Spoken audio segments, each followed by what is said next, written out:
Hey everyone, ready to dive in. Today we're tackling artificial intelligence, but hold on, we're not trekking down to Silicon Valley for this one. Nope, today is all about China. Absolutely. We're talking China's rise as an AI superpower and digging into Kai-Fu Lee's AI superpowers to get the full story. It's interesting how AI always seems to get painted in these extreme lights, utopia or robot apocalypse, right? It's true. But Lee really digs into the nuances, the cultural and historical factors that are shaping China's unique approach to AI. It's a completely different perspective on tech and business. In fact, to really grasp it, we need to rewind a bit. Think back to the early days of China's internet. Knockoff phones everywhere. Oh, yeah, like half the size of the real deal, couldn't even browse the web on those things. It's Exactly. a wild time, like a digital Wild West, as Lee calls it. Total free-for-all of copycat companies. But here's the thing, that's not necessarily a bad thing. No, not at all. It actually became a training ground. It forged this new breed of entrepreneur, totally different from what Silicon Valley was used to. Battle-tested, scrappy, Yeah. like gladiators in the arena. Exactly. And we see this with someone like Wang Zheng. He starts out basically cloning Facebook, Twitter, you name it. Right, but then. Then he goes on to win the War of a Thousand Groupons in China, talk about a bloodbath. His company, Meituan, totally transformed the game. And that's where you see that shift from just copying to adapting, innovating, and outmaneuvering the competition. Silicon Valley, with its focus on originality, kind of missed the mark there. They assumed their way was the only way. And they paid the price. Remember when eBay tried to waltz into China? Oh yeah, they thought they were invincible. But Jack Ma and Alibaba, they understood the game. They knew they had to adapt to the Chinese market, and that's what they did. Created Alipay because secure online payments weren't really a thing yet. Integrated messaging so buyers and sellers could connect directly. Smart move. Which brings us to one of China's biggest advantages in the AI race. Data. And not just any data. We're talking a whole different scale and type of data. It's mind-boggling. Think WeChat. Oh, WeChat, the app that does everything. Right. You use it for messaging, groceries, doctor's appointments, renting a bike, paying your bills. Your whole life is basically plugged into this one app. It's a data goldmine, and it gives Chinese companies a massive head start in AI development. Now, before anyone jumps to conclusions about Big Brother, Yeah, the surveillance state. Lee makes it clear that this is more about a user base that's more comfortable with data sharing than in the West. It's a cultural difference, a different trajectory of how the internet developed. It's a different universe of data. It is, and it's a huge factor in China's AI rise. But data alone isn't enough. You need the talent to actually do something with it, to make sense of it all. And that's where China's really stepped up its game. Lee tells this incredible anecdote about giving a lecture at a Chinese university in the 90s, and the lights were so dim that students were practically using street lamps to study. Wow. Talk about dedication. Right. It really highlights how far and how fast China has come in terms of education and cultivating a skilled workforce. That hunger for knowledge is definitely paying off. China's not just catching up in AI talent, they're cultivating a massive pool of engineers. And that's crucial for actually putting AI into practice, taking it from theory to reality. And they're not afraid to learn from anyone and everyone.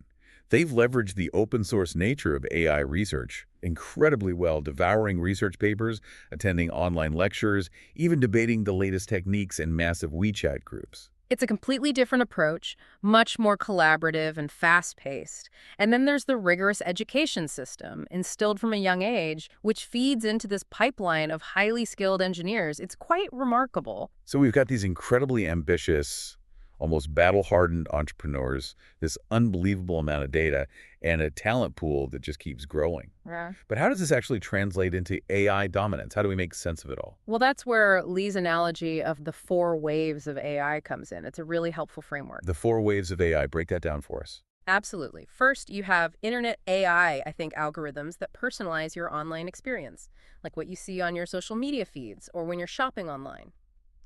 China's already ahead of the game here, with companies like Qiao using AI to curate and even write news articles. Wait, AI writing news articles? Yeah, publishing stories seconds after an event. It's happening. Then there's business AI, using AI to optimize business processes. The U.S. has an edge here, but China's catching up fast. Like that example in the book, Smart Finance, using people's phone battery life as a predictor of creditworthiness. Exactly. Then we're on the cusp of the third wave, perception AI. Think AI with senses, facial recognition, smart cities, even your shopping cart recognizing you and suggesting your favorite snacks. Okay, that last one's a little creepy. Maybe a bit, but it speaks to the possibilities. Lee argues that China, with its embrace of these technologies and its manufacturing capabilities, is poised to dominate this wave. And finally, we have autonomous AI, self-driving cars, advanced robotics, the stuff of science fiction becoming reality. That's the big one, right? Where do things stand there? The US and China are neck and neck in the race for autonomous AI. But what's fascinating is how China's already building entire cities designed for this future.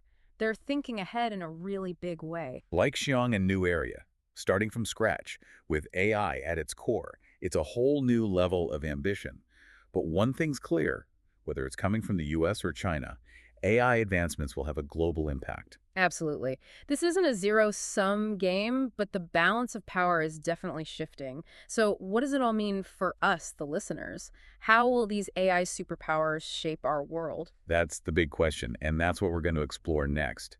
It's interesting you bring up the global impact because, let's be real, we can't talk about AI without addressing the elephant in the room, right? The future of jobs. Right. It's the big question mark looming over this whole conversation. Are robots coming for our jobs? Exactly. And in AI superpowers, Lee really dives into this. He argues that this wave of AI, it's different. It's moving faster, hitting closer to home than a lot of people realize. It's not just factory jobs. We're talking white-collar jobs, too. It's those general-purpose technologies he talks about, right? GPTs. Yeah, the GPTs, like the steam engine or electricity inventions that fundamentally reshape economies.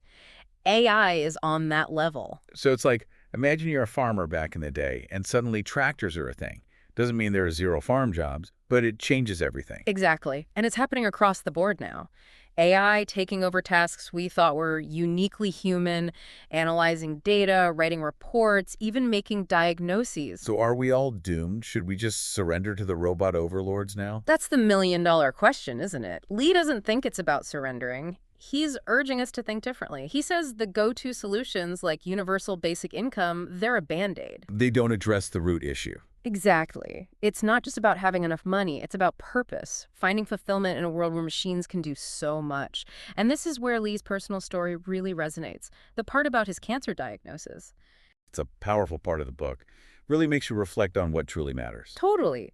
He goes from this workaholic, totally driven by achievement, to realizing that human connection, love, that's what brings true happiness. And that experience shapes his whole vision for AI. So what are we striving for, then? If UBI isn't the answer, what is? Well, Lee proposes this idea of a social investment stipend. Right, rewarding work that benefits society.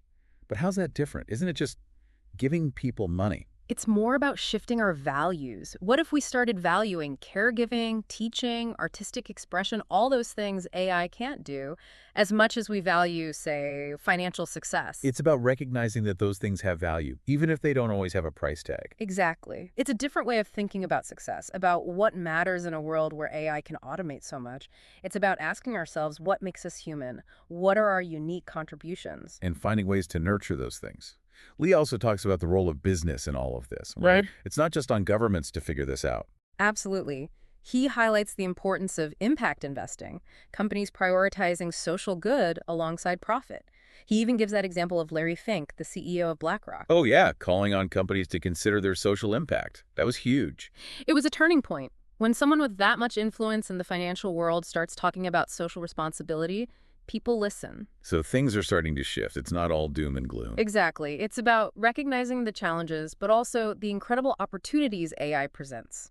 We have a chance to create a future that works for everyone, not just a select few. It's about choosing hope over fear, connection over isolation, purpose over apathy. It's about embracing our humanity, even as technology continues to evolve at this incredible pace.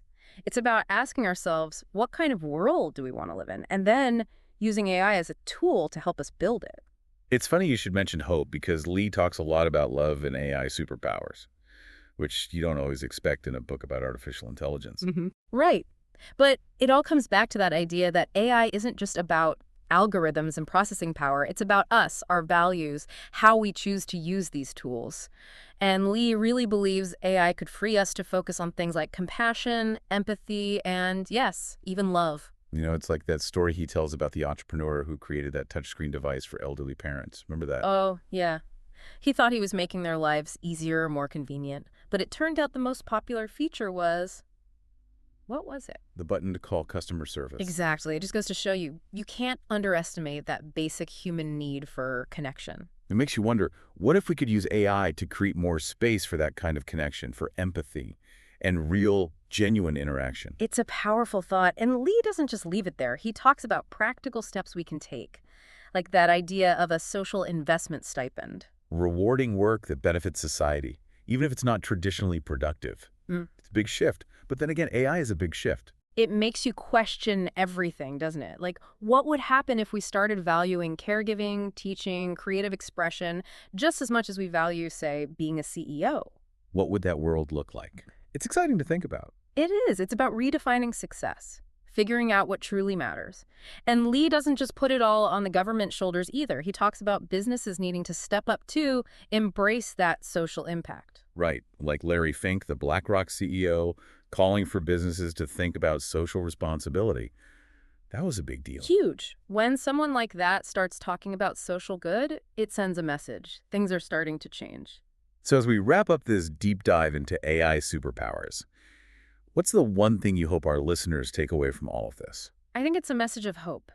This isn't a done deal. We're not powerless in the face of AI. Lee's book isn't just a prediction, it's a challenge. It's a call to action. Exactly. We have a choice to make. We can be swept along by this wave of technological change, or we can learn to ride it, steer it towards a future that benefits everyone. We can choose hope over fear, connection over isolation, purpose over apathy. We can embrace our humanity, even as technology keeps evolving at this incredible pace.